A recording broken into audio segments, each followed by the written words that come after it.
It's a good thing about bow hunting is you got that jump the string excuse built in, no matter what goes wrong. Yeah, I think everything was pretty clean. Got in there early morning, control my scent. Dang doe just jumped the string again. I think there's literally you saying that on one of the earlier podcasts, by the way. So it's a direct quote. Not just pulling that out of thin air. I think that is.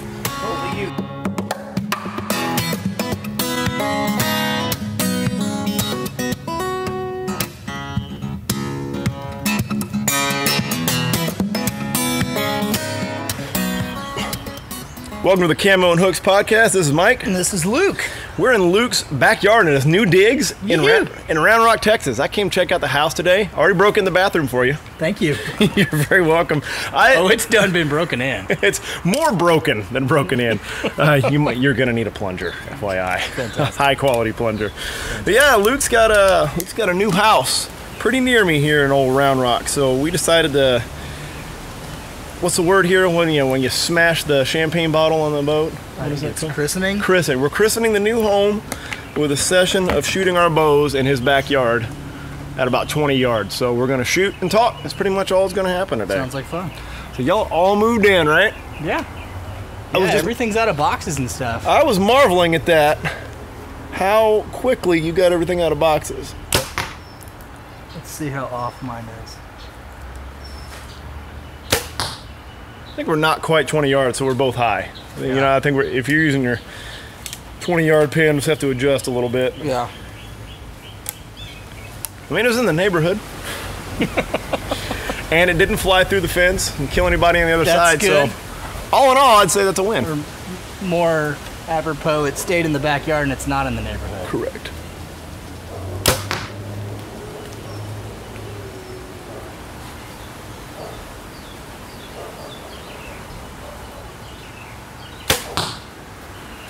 Look good. Yeah. So remind me what you shoot. You shoot a bear. I shoot a, I always forget what it is. An Authority. Bear Authority, and I shoot a Bear Attitude, which that's just so me, right? Yeah. Attitude, right? I don't know, it's awful. Now, a lot of them start with A. Yeah, I've been super happy with it, man. The only thing that I think will cause me to upgrade at some point, which is totally unnecessary, is I can only get this bow up to about 65 pounds, which has been great because, I didn't need to go over poundage to start. When I first got the thing, I had it at 45 and worked my way up. Yeah. But until you get to like Cameron Hanes status. Right. I'd like to have one that gets up to 70, up to 80, but it's not crucial for me at this point. I'm whitetail and pig hunting, and maybe turkey with a bow at some point if I actually get good enough turkey hunting. I'm not gonna need an 80-pound bow anytime soon. But the velocity's nice, the consistency's nice. All right, let's go pull. These will be fun for the podcast where they get to hear us go pull 20 yards away.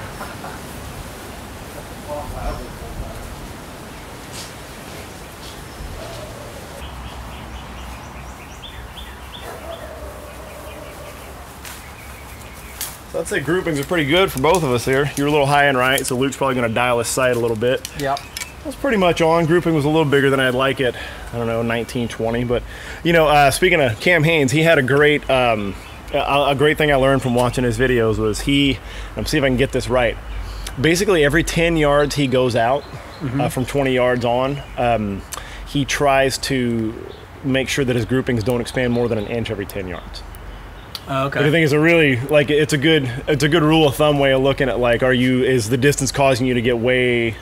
Is it something in your technique that's causing you to get worse? But he tries to, every 10 yards, tries to have an inch separation in his groupings. So I should probably get my 10-yard groupings to an inch before I start worrying about. Right, or 5. Out. Yeah. We can work on 5. Luke's downrange right now. It's not safe. What is he doing? I never know what he's doing over there. So yeah, I'm shooting a Bear Attitude. Shooting a True Fire single caliper release here. Luke is shooting the dual caliper or 2 caliper. You can call it dual or 2. It's acceptable. If you want to get all technical about it. And I'm shooting True Glow sight, which I believe True Glow, Trophy Ridge is Bear's, that's their accessory brand, right? Trophy Ridge. And yeah. That's what you got on there. That's what I got on here. Yeah, and I got the True Glow sight. which I'm pretty happy with. I had to change it out because the original, I think I had that similar, like that Trophy Ridge style, but it didn't adjust, when I would have to adjust like the up and down, the vertical, it didn't allow me to adjust down to actually get the bow dialed in, so I would have to compensate. So like it was just a matter of where the mounting holes were. So like the mounting holes were like, and it stayed up here, and I can only get it so low like this. And you can see like I'm almost bottomed out as it is right there. It's just you can see on the podcast. Yeah, you can. If you check the radio visual, you'll be able to see. So Luke's dialing in that side a little bit. We'll keep shooting here. Start trying to hit these corners.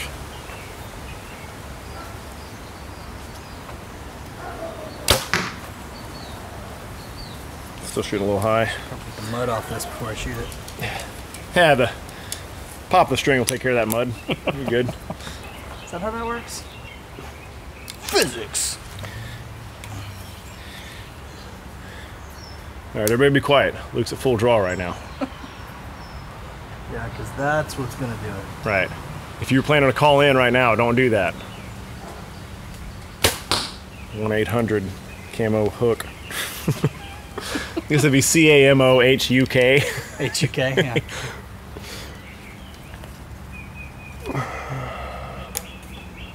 So, how'd that turkey hunt go, man? I know you went up to Brownwood to turkey hunt. Yeah. I mean, unsuccessful. Right. But given it was my first time to turkey hunt, I was by myself. Yeah. The guy whose place I went, he let me borrow a box call. Nice. Which is great because I was actually on the way to Brownwood. I listened to the Meat Eater podcast I just pulled up. Happened to be one where they were talking about calls, and they were doing turkey calls and what kind of turkey calls. So I got my call in my mouth. I'm in the truck by myself listening to the podcast. You know, and I was like, I think I got this pretty good. And then I got there, and he hands me the box call, and shows me how to scrape it, and I was like, oh. Yeah, that sounds a lot different than what I was doing. That is like a different species completely. So I just used this box call. I did, while I was walking around, because he let me borrow a couple decoys and everything, so I had my hands full. We didn't have decoys when I went to South Carolina. So while I was walking around, I did put in my mouth call and just kind of chirp it a little bit to see if I could get any kind of response. Yeah. Because this guy lives near the National Guard Armory. Oh, nice. So he said when they're doing like any kind of firing practice, they'll shot gobble in the morning. Boom, boom, pow, pow. You know, they'll gobble back at it. Yeah, so I was just trying to make any noise. It's called shot gobbling. I was learning about that when I was... Shot gobbling? Yeah, like early in the morning, like first light especially, those toms will, if they hear any loud noise, like they'll gobble back at any loud noise, like a car door slamming or an ignition or something like that.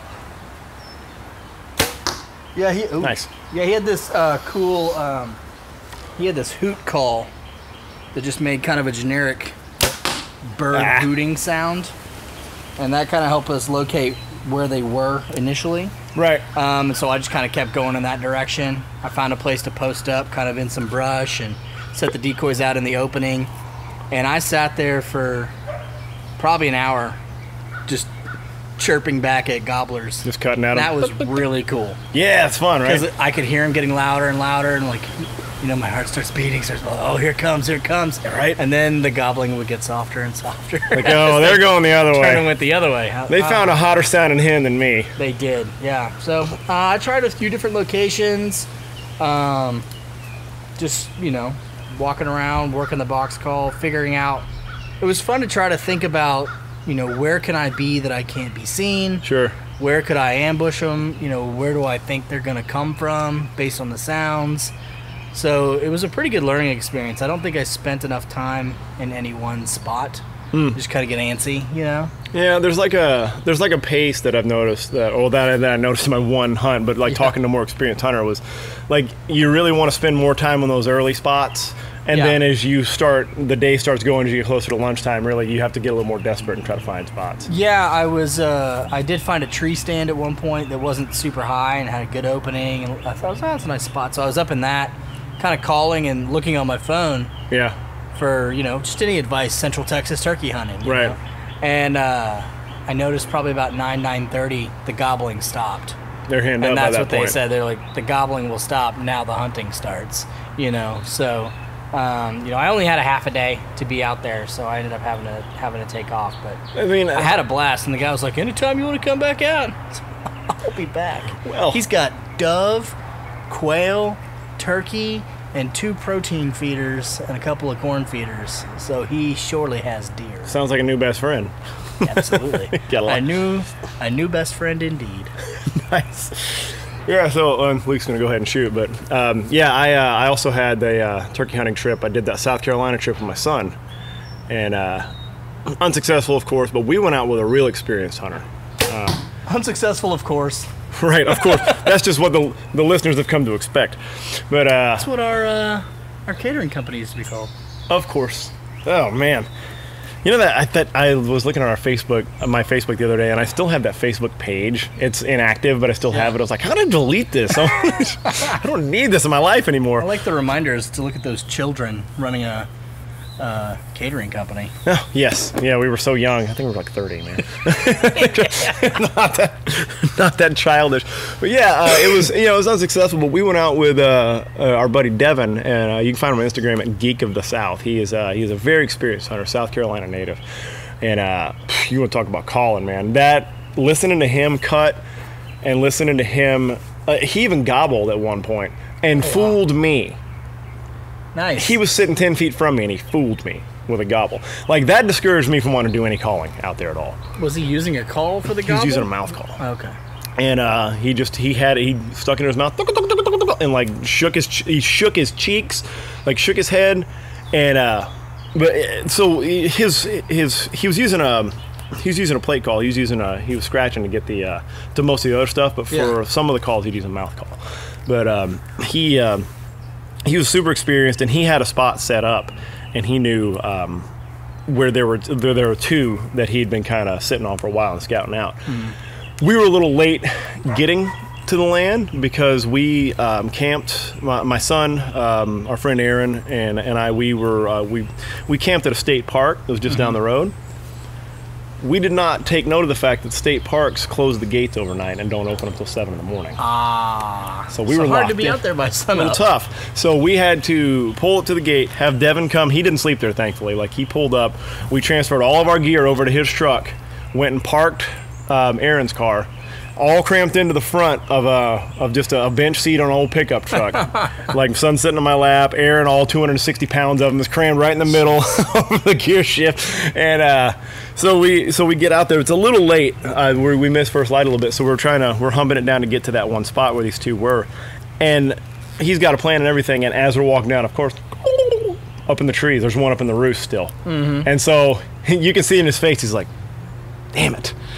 Like, because now we gotta chase that one because we know he's there. So we went down, we set up on him, and he started trying to call him in.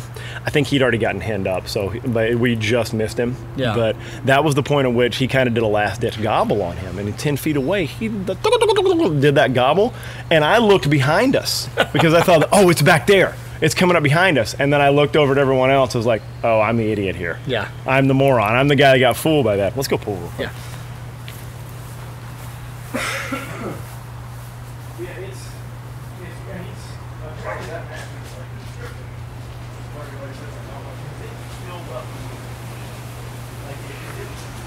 Up close when he did it,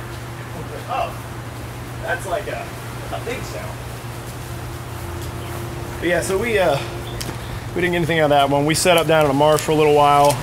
I saw some activity that was most likely hens strutting around in some high cattails down there, but they were too far away, no shots, couldn't call anything in. So yeah.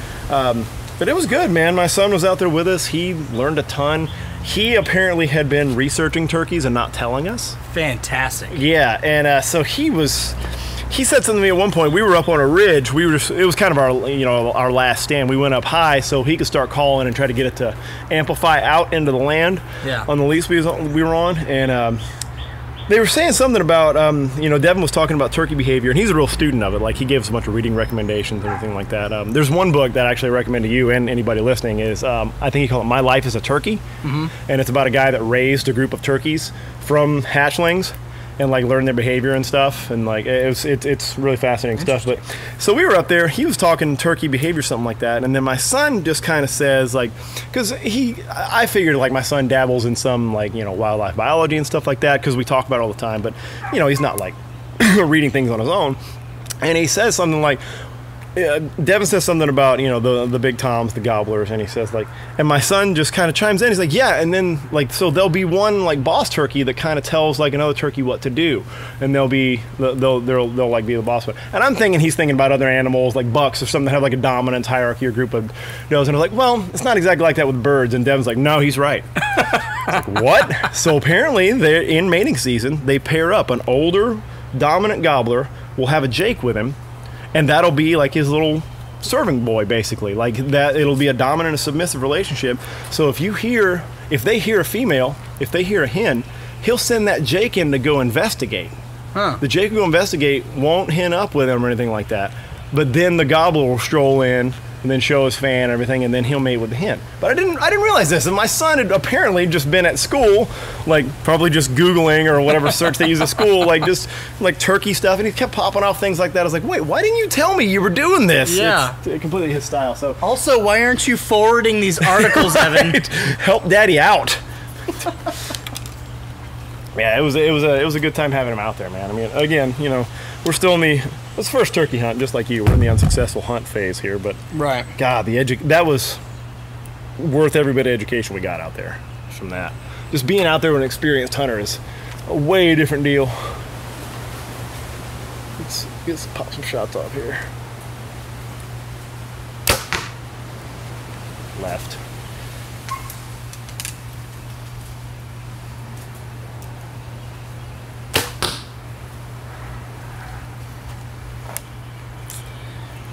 Yeah, so I'm definitely gonna foster that relationship. I think it's a good idea, man. Well, that's what most of hunting in Texas and anywhere else is like. Who's got land? Yeah, exactly. Not me. I think that was a pretty good shot. But I'm hoping it yields at least a fall turkey hunt. Yeah. If not, a chance at maybe some doves, some quail. Yeah. And then, of course, if I'm super lucky, a deer. A deer. Yeah, I'd like to find a good dove hunting spot. I don't have any lined up for the fall. It normally just kind of falls in my lap. Yeah, it's time to start thinking about that stuff. Yeah, it is. There it is. Yep, same here. Hey. I also got my I got that application in for that Wyoming antelope hunt. Oh yeah. Yeah, so fingers crossed. Is that the one you're gonna do off the truck? Yeah. Nice. So I'll find out. We find out in June if we get drawn. Nice.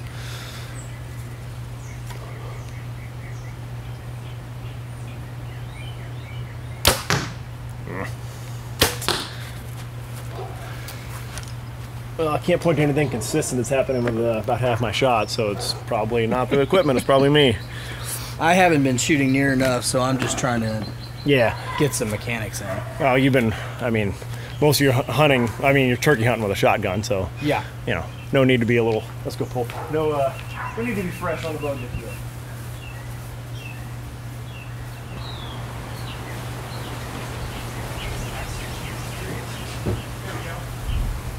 I think I might have the wrong kind of field point on there. Ah. I beat Mike back because Highland Game Champion was wrestling his field tip out of a bag target. It's so hard. I can feel what I did. So I shoot these FMJs, the 5mm ones, and I put a 6mm head on there, so it's a little wider. So it's just creating a nice hook. That's what I'm going to tell everybody anyway. Sure. That it's not they can't see it. Yeah, it's not that I'm a big giant baby. Yeah, I've been trying to stay fresh with the bow since I just bought one for my son. Yeah. Well, he had a bow before, but it was kind of a Daisy compound toy. But I got him a Bear Apprentice, an Apprentice 2, and he started shooting that. So I've been trying to just on those A names, aren't they? Yeah, that's really their thing. But yeah, he started working with the bow, and you know, obviously it's one of those things you learn a lot by teaching. Yeah. So I have to emphasize those basic things like posture, anchor points, that kind of stuff. So it's got me out there shooting again more. Well, that's good. Yeah, and I wouldn't mind if I had the opportunity to do an archery turkey hunt right now. I'd do it, but I don't have any more spots lined up, and the season's almost over. Yeah. But if somebody offers, I ain't saying no.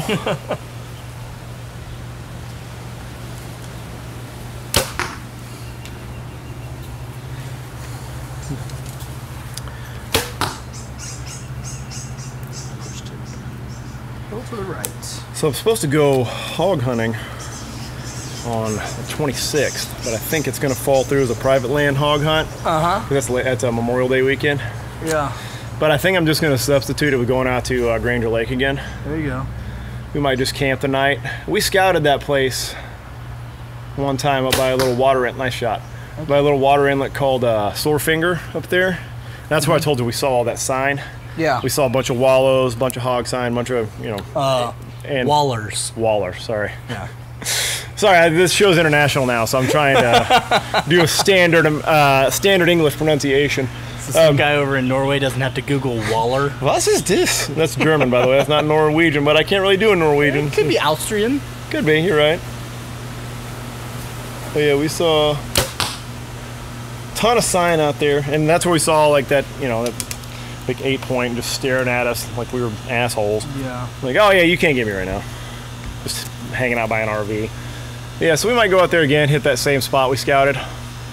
See if we can get some piggies. We missed first light last time. Seems to be a trend with me missing first light. Yeah. Maybe a new alarm. Or maybe less elementary school kids with me on trips. Well, there's that. No, that's really not his fault. The one in South Carolina. You take some preschool kids because they will certainly wake you up. Yeah, that's true. That's the best. Before the sun comes up. That's nature's alarm right there. It is. Indeed. Pull.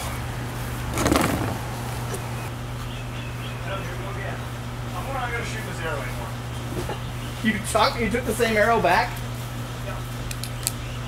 But why? I mean, it's a good question. You've got an extra arrow sitting over here. I feel like you're judging me from across the yard right now. I am 100% judging you from across the yard. Why would you have not just left the wrong arrow and shot the other arrow that you have sitting here? I don't come on this podcast to be cross-examined, Luke. I come on this podcast. Just answer the question. I come on this podcast to lay bare my inadequacies about hunting. I don't, not about my arrow selection. There's a lot of things. Part of it, though. There's a lot of things I do badly that you could point out instead of that arrow. To be perfectly honest. Yeah, that's right now. That's true. It's a recency effect. Yeah. You got that going for you. So fresh on my mind. I hope Granger Lake is something, but at least get to go out and camp. I'm getting real tired of being unsuccessful, though, man. I'm not gonna lie to you. I wish. Staring at that empty chest razor. Yeah, it's nice. I got a couple squirrels in there, but. Oh, which reminds me, I'll give you some jerky before you go. Oh, good. Is this another one of those like just reminding me that you're successful and I'm not kind of transfers? No, it's just me being a generous friend, sharing my spoils of the hunt. Being magnanimous, if you will. With a guy who misses everything. Didn't miss that. Did not miss that. But it's not alive. So much better chance to get to that one. Just put a target on that pig. Thanks. Well, that's how they look at the range.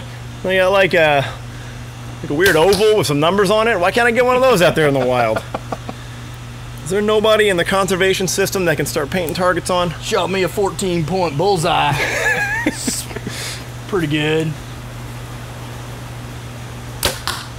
What the?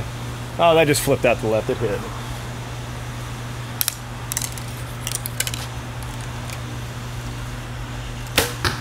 Oh! Pretty good. That one sailed on the Did it? This is going to be our most thrilling podcast yet. Well, the pacing is really, it's about suspense. What are they going to talk about when they come back? Because my memory isn't good enough to keep a conversation going between a walk down to the target and back, to be perfectly honest. It's money.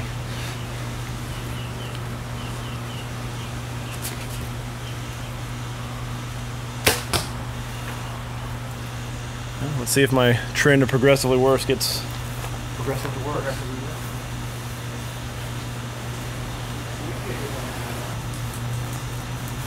Thinking about switching to broadheads next year season. Switching to broadheads? Yeah, well, I've got the expandable. Oh, you mean fixed? Fixed. Fixed. Yeah. Okay. Yeah, you're Sorry, that's what I meant. Yeah. You've been, that's right. You use the mechanical ones. So yeah, I have fixed right now. I have the Muzzy Trocar 3-blade ones. They're adjustable, which is nice, but I just don't. With anything I don't see any reason to not go with the widest possible cutting. Yeah, absolutely. I don't see any point. Yeah, I look at it this way. Like I've got so many deficiencies shooting at this point, still just being a year into it, that might as well eliminate any possible mechanical variables. errors. Yes, take out the variables as much as possible and just know how something's going to fly every time. But there are a lot of advantages to those mechanical ones. I wouldn't just poo-poo on them automatically, but yeah, try both. Yeah. I mean, my concern with them is, if you've got one knocked and you tap it against anything, opens up. It opens up, and I don't want to have to be trying to collapse it back down right when the deer walks up. You know what I mean? Like, pause. Yeah. Just a second. Like how silently and motionless can I do this? The only thing I have to say to that is I've never heard of anybody having that story before. That doesn't mean anything. I've never heard anybody telling that story. But doesn't it sound exactly like the kind of story I would tell? It does sound like something you'd come back to this exact podcast and talk about. Yeah. That's true. Man, I had them all lined up. It was a little low, right? Yeah. Well, my first one was on, but again, I like to get worse as things go. A little low, right? But I think when I'm shooting in the corners, I think I overcompensate to ensure that I don't send it through fly the off fence. into the neighborhood. Yeah. It's a good habit to take out in the field. I was gonna hit that buck, but I didn't want to lose my arrow. Exactly. So see, I did it again. Yeah, you are. Subconsciously. So in order to be more accurate, you're being less accurate. Correct. Oh. See, I just didn't understand the tactic. To ensure safety, I'm being less accurate. That's the best series yet right there. Finally got it dialed in. I tend to, as I get worse, I tend to try to really staple the pin onto the target instead of just letting it float and finding the shot. I tend to you gotta get it on there and panic, and then it's just you're tightened up. And then everything's tightened up and you push and you pull and... How long is this podcast now? I don't know. Longish?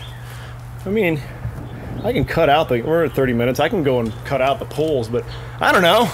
I kind of like the rhythm. I like making people have to wait. All right, let's do this. We'll end the podcast on this. A little friendly competition. All right. We got to figure out what to bet, but we can figure that out after the rules. Let's just go 3 arrows. Center target. Center target. Most in the white. Most in the white. Center, okay. bullseye. Does that include? Okay, so it doesn't include the cross. Yeah, let's not include the crosshairs. Okay. That's gonna get you on a technicality. It is. You could, if I had not specified, that would have been what did it. Yeah. All right, what are the stakes? Failing no bullseyes. How do you deal with that, though? Distance. From the Distance center. from. Okay. We're gonna be getting a cloth tape out here. Yeah. No, that's cloth tape. It stretches too much. I want a steel tape. All right. The stakes is 1 pound of game meat to be decided at a later date. Okay. All right. So you're already giving me jerky today, by the way. So that's clearly front of mind. It's a pre-dehydration waiter. That's true. So a pound of meat, but 3 ounces of jerky he ended up giving me. Exactly. All right, you shoot first at your house. You want me to go all 3? Yeah, just fire all 3 out. I don't know, or do you want to alternate? I don't care. Let's alternate. Okay. It's more fun that way. More fun for the viewing audience. The listener. It can create suspense. The popping sound is the arrow hitting the target, guys. I said we're shooting at the center one. Yep. Is that what you said? I meant your target. Ah. Oh. I was shooting at the Target down the street. Ow. Like the store? The retail store, yeah. There's probably some people in that Target that need to be shot with an arrow. Probably. Oof. Yucky. So you said cloth tape or steel tape? What was, You know, whatever you're in the mood for. I don't want to be selective.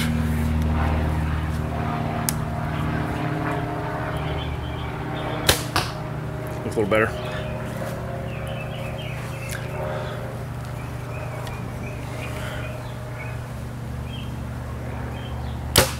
Yeah. That might actually be touching the bowl. It's the only one so far.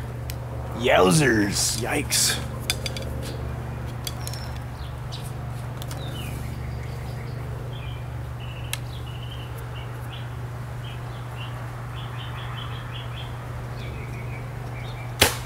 Nope. Hi. Yep.